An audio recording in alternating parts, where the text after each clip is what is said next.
जिस दिन आपको यह महसूस हो गया आपके सामने बिल्कुल 3 बित्ते भर के ऊंचे मंच पर खड़ा व्यक्ति बिल्कुल आपके जैसा है, बिल्कुल साधारण है या आपसे कमतर है, वही व्यक्ति आपको प्रेरित कर सकता है। और आज आपके सामने आपसे कमतर व्यक्ति खड़ा है यहां पर। अभी मान के चलिए, मैंने यूपीएससी की तैयारी के लिए मैं दिल्ली गया था और बिहार, झारखंड, उत्तर प्रदेश में पैदा होने वाला हर लड़का जन्म के साथ गर्भनाल में ही यूपीएससी की तैयारी का पूरा मोटो लेके पैदा होता है।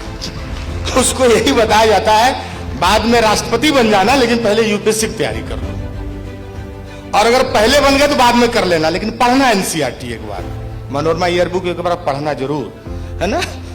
तो मेरा भी वही था। मैं भी घर से जब बीए हो गया रांची सेंट जेवियर्स कॉलेज से, उसके बाद मैंने पूछा घर वाले से क्या, उन्होंने कहा पूछना क्या है, निकलो। ठेकुआ बनने लगा, निमकी छकाने लगा, सतुआ बनाने लगा। और मेरे आसपास जो 2-4 लोग पहले ये कांड कर चुके थे, वो लोग सलाह देने लगे, जाइए मस्त होकर पढ़िए, चिंता न कीजिए। हम लोग निकल गए। उसके बाद मैं मुखर्जी नगर पहुंचा और मैंने यूपीएससी की तैयारी शुरू की। उसके बाद मुझसे कई लोग अब पूछते हैं लेखक बनने के बाद कि यूपीएससी छोड़कर लेखक बनने का विचार कैसे आया। तो मैं उनको बताता हूं, मेरा हुआ नहीं था। अब यहां पर बात है कि क्या मैं यूपीएससी फेल हो गया था? नहीं। जब आप किसी हॉकी के प्लेयर को क्रिकेट के मैदान में उतार देंगे और उससे कहेंगे रन नहीं बना पा रहे हो यार, आउट हो जा रहे हो यार, तुम तो खराब प्लेयर हो यार, तुम्हें तो खेलना नहीं आता है, भाई मेरे हाथ में हॉकी स्टिक दो ना, फिर देखो गोल। तो असल में मेरा यूपीएससी का जो तैयारी था ना, हॉकी के प्लेयर को क्रिकेट का बैट थमा दिया गया था। यहीं पर शुरू होता है असल में आदमी का संघर्ष। पहला संघर्ष कि आप किस काम के लिए बने हैं, इसकी खोज आपको करनी चाहिए। आपको अपना मूल ढूंढना, यही असल में जीवन की यात्रा है। मैं किस काम के लिए बना था, या मैं किस काम में दक्ष हो सकता हूं। मुझ में कुछ तो ऐसे तत्व होंगे ना जो मुझे प्रेरित करेंगे और मुझे उस काम के लिए हुनरमंद बना देंगे। क्योंकि मैं नहीं मानता हूं कि प्रतिभा कोई जन्मजात गुण है, मैं उसको अर्जित भी मानता हूं। मैं किसी व्यक्ति को जन्म के आधार पर आप ये नहीं अंतर कर सकते कि ये व्यक्ति प्रतिभाशाली पैदा हुआ था, जिस दिन पैदा हुआ था आसमान में इंद्रधनुष बना था, जिस दिन पैदा हुआ था अमावस खत्म ही नहीं हो रहा था, ऐसा कुछ भी नहीं। प्रतिभा कई बार अर्जित होती है, वो आपके परिवेश पर निर्भर करती है, आपके आसपास के लोगों पर निर्भर करती है, आप कैसे समाज में जी रहे हैं, आप कैसे परिवार में हैं, आपके घर आंगन का परिवेश कैसा है, इन सब में भी आप नरिश होते हैं धीरे धीरे, है ना।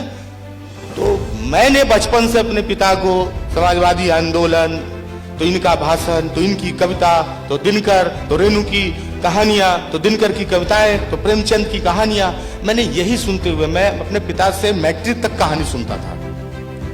मैट्रिक पास होने तक मैंने अपने पापा से कहानियां सुनी है। तो मेरे मन में, मैं मैट्रिक की तैयारी के दौरान कविता लिखता था 4 बजे सुबह उठ के, लेकिन वो कविताएं नहीं थी, वो केवल मेरी रुचि थी, वो फालतू चीजें थी जिसका कोई अर्थ नहीं था। लेकिन मुझे अपना मूल जब ढूंढना था, वो तब मैंने ढूंढा जब मेरा यूपीएससी का अटेम्प्ट खत्म हो गया।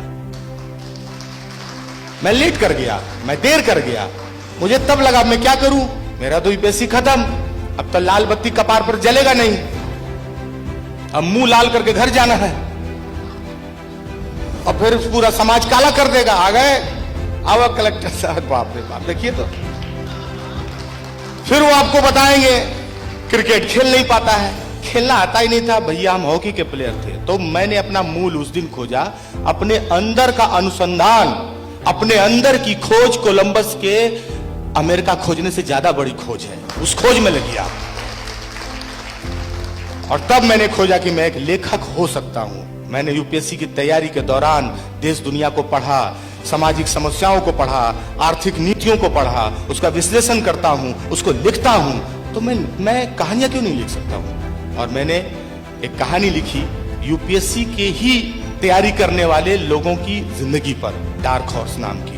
और यहां से मेरा अलग तरह का संघर्ष शुरू हुआ कि मैंने जब किताब लिख ली मात्र 9 दिनों में, मुझे इतनी हड़बड़ी थी कुछ हो जाने की। उसके बाद जब मैं उसे छपवाने निकला तो मुझे याद है 2014 के विश्व पुस्तक मेला में मुझे 27-28 प्रकाशकों ने रिजेक्ट किया कि अरे बाबू अभी पको, अभी पको, और जब आप पक जाइएगा तो चूस लिए जाइएगा। आपको तपना चाहिए, पकने और तपने में अंतर है। हम शब्दावलियों के हेर फेर में कई बार जिंदगी का रास्ता इधर उधर कर देते हैं। मुझे पता चल गया ये पकना नहीं तपना है। जो तपेगा वो दमकेगा, वो चमकेगा, और जो पकेगा वो चूस लिया जाएगा। इसलिए तपने पर ध्यान दीजिएगा। और संघर्ष में जो ताप होता है वो आपको तपाता है, पकाता उकाता नहीं है। तो यहां से शुरू हुआ। मुझे रिजेक्ट किया। किसी ने कहा हिंदी की किताब का नाम अंग्रेजी में है, किसी ने कहा तुम्हारा नाम ही अजीब है, नीलोत्पल मृणाल टाइप का। तो मुझे लगा भाई ये मेरा संघर्ष है। 9 दिन में कहानी लिख ली, उपन्यास लिख लिया, राइटर हो नहीं पा रहे, फंसा हुआ है, मन हदमदा रहा है, उल्टी हो नहीं रहा, हो जाए राइटर, हो जाए, होइए जाए।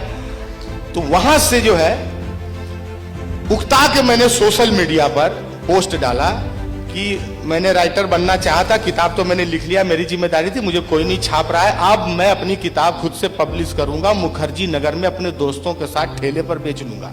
ये पोस्ट है मेरा। और मैं मुखर्जी नगर के एक प्रिंटर के पास गया, मैंने एक किताब अच्छे प्रकाशक की काशी एक किताब मैंने ली। मुझे लगा कि मेरी किताब की मोटाई इतनी होगी, और मैंने कहा भैया इस किताब को, ऐसा किताब छापने का एक किताब का कीमत कितना लगेगा? उसने मुझे बताया कि 40 से 42 रुपया। मैंने 500 किताब छापो, 3 दिन में राइटर बनाओ, बात खत्म। उसके बाद मुखर्जी नगर का प्रिंटर, उसको मैंने 2000 रुपया एडवांस दिया था। जब मैं राइटर हो गया वो मुझको कह रहा था आपका पैसा बाकी है। मैंने उसको प्रूफ रीडिंग किया, पैसा दीजिए, वो सब अलग झगड़ा है। फिर उसको बताया कि नहीं हम ठीक ठाक राइटर हो गए, झगड़ा मत करो हमसे, दुकान घेरवा लेंगे, वो अलग मैटर था। लेकिन उसके बाद जब मैंने यही बात फेसबुक पर डाली तो एक व्यक्ति ने, एक लड़के ने मेरी उम्र के मुझे मैसेज किया कि एक बार आप मुझे किताब पढ़ने को दीजिए। तो मैंने कहा कि आप छापेंगे? कहा कि नहीं, हम पब्लिशर बनना चाहते हैं। यार ये आदमी मिल गया मुझे, मैं लेखक बनना चाहता हूँ, पब्लिशर बनना चाहता हूँ। उसने भी अपना मूल खोजा, मैंने भी अपना मूल खोजा, यही गई यात्रा। यहाँ पर कोई विक्टिम होने की बात नहीं है। मेरा कभी कपार नहीं फूटा, मैं भूखे नहीं दौड़ रहा था दरियागंज या पुस्तक मेला। मैं छोला भटूरा पहले घुस के खा लेता था पुस्तक मेला में। लेकिन मेरा संघर्ष यह था कि मैं बतौर लेखक भटक रहा हूं, कोई मुझे मान्यता देने के लिए तैयार नहीं है। सोशल मीडिया उस वक्त मेरे लिए बहुत कारगर साबित हुआ। वो लड़का और मैं दोनों सीपी में कनॉट प्लेस रिवोली सिनेमा के बगल में हनुमान मंदिर के पास मिले। मैंने उसका कहा गुरु, उसने कहा मुझसे कि अब ISBN नंबर लेना होगा। मैंने कहा लो। कहा पैसा हम नहीं देंगे, इसी के लिए तो छप नहीं रहे थे तब तो छप ही जाते। उसने फिर अपने पैसे से ISBN नंबर लिया, वो प्रकाशन बना, और उसके बाद मेरी किताब छपी। और 1 साल के बाद उसी गुमनाम किताब को साहित्य अकादमी युवा अवार्ड मिला।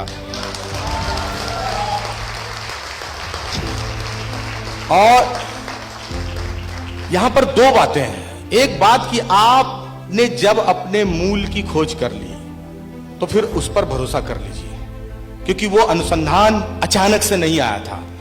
मैंने दिल्ली उतरते किसी को देखकर लेखक बनने का नहीं सोचा था। मैंने 4 किताबें, 4 उपन्यास पढ़ के लेखक बनने का नहीं सोचा था। 7, 8, 9 साल की यात्रा थी मेरी जिसमें मैं लिखता था।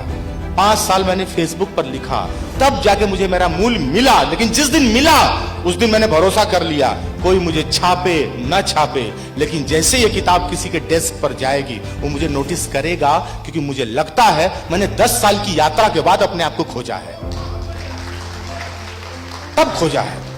हो सकता है उस खोज में मैंने सोने का खदान खोदा हो, उसमें से मिट्टी निकल आए, हो सकता था। लेकिन मैंने उस एरिया को खोजने में 10 साल लगाया था, तो वो इतना भी बंजर नहीं हो सकता था कि मैं उसमें अगर फावड़ा मारूं तो कोई फसल ना उगे, और वो उगा। और उसके बाद मेरे जीवन में एक ऐसा भी वक्त आया, मैं मुखर्जी नगर में खड़ा होकर सोचता था। 2 बातें मैंने सोची थी। एक ये कि इस सिनेमा हॉल में मेरा फिल्म लगेगा कि नहीं कभी, पत्रा सिनेमा हॉल में। दूसरा कि मैं जब प्रश्न पत्र पलटता था कभी, तो मैं सोचता था कि क्या कभी मैं इसका हिस्सा हो सकता हूं, और जीवन में पहली बार मुझे लगा कि प्रश्न जिससे भागते रहे जिंदगी भर कि हे भगवान ये आता नहीं है, ये आता नहीं है, वो भी जिंदगी में इतना रोमांचित करने वाला और इतना खुशी देने वाला प्रश्न आपके सामने कभी सवाल आता है। जब मैंने एक बार एक प्रश्न पत्र में देखा कि निम्नलिखित में से इस किताब के लेखक कौन है, जिसका जवाब मैं खुद था।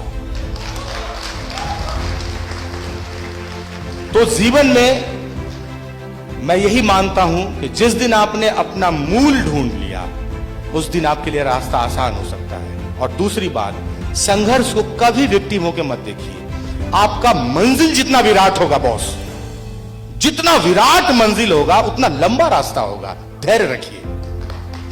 अगर आप छोटा मंजिल है कि यहां से हमको रेलवे स्टेशन जाना है तो 15 मिनट में पहुंच जाइएगा, लेकिन आप सोच रहे हैं कि यहां से हमको मुकामा जाना है तो उकताइए मत। बेगूसराय जाना है तो उकता कह रहे हैं, कैसे पहुंचेगा 15 मिनट में? टाइम लगेगा ना।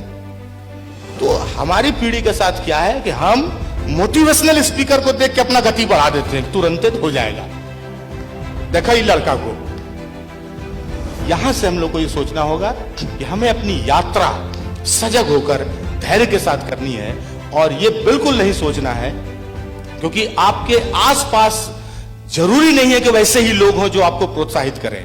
कई बार अब तो सोशल मीडिया का दौर है, हर एक पोस्ट, हर एक विचार के बाद हतोत्साहित करने वालों की एक फौज है, लेकिन प्रोत्साहित करने वालों का भी एक समूह है।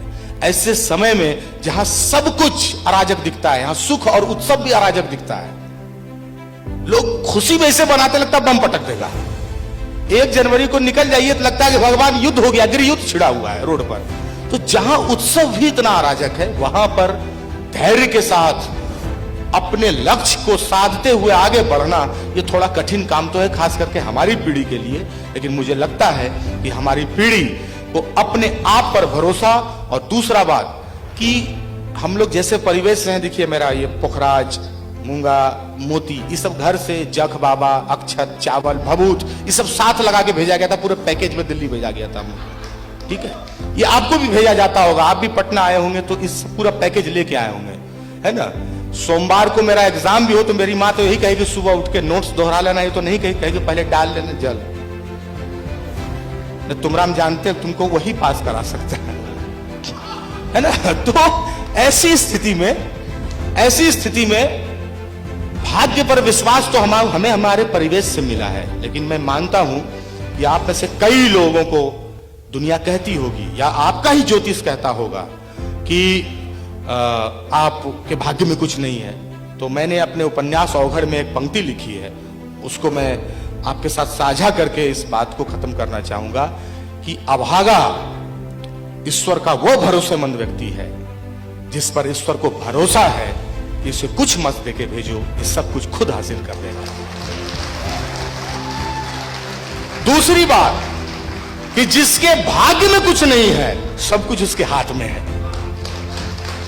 और तीसरी बात कि अभागा भाग्यशाली व्यक्ति ईश्वर के सहानुभूति का पात्र है और अभागा ईश्वर के लिए श्रद्धा और सम्मान का पात्र है, आप पर वो भरोसा करता है बॉस।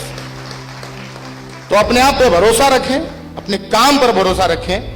और एक सपना मेरा पूरा हुआ कि मैं प्रश्न पत्र में आया, और मैं बहुत जल्द शायद किसी टेडेक्स में ये साझा करूं, जो कि 2-3 दिनों में ही संभव है कि डार्क हॉर्स पर मूवी के लिए भी साइन होने वाला है मेरी किताब पर, और मैं बत्रा प्रो सिनेमा भी देख लूंगा। और ये यात्रा केवल भरोसे की यात्रा है, क्योंकि वो भरोसा, वो जो मूल है, जो आपकी दक्षता है, जो आपका कौशल है, वो आपने एक वक्त लेकर पाया है।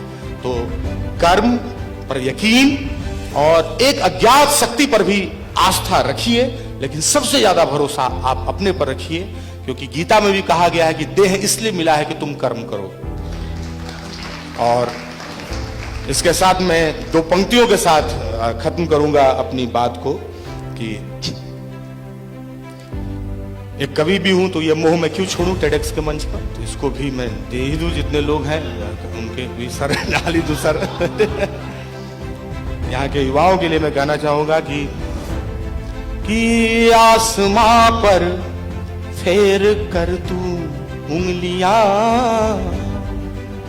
रे लिख दे गीत वहां है रे लिख दे गीत वहां, कि आसमां पर फेर कर तू उंगलियां, रे लिख देगी तू वहां, हार की छाती पे चढ़कर बैठ जा, रे लिख दे जीत वहां, है रे लिख दे जीत वहां। बहुत बहुत धन्यवाद। जय हो।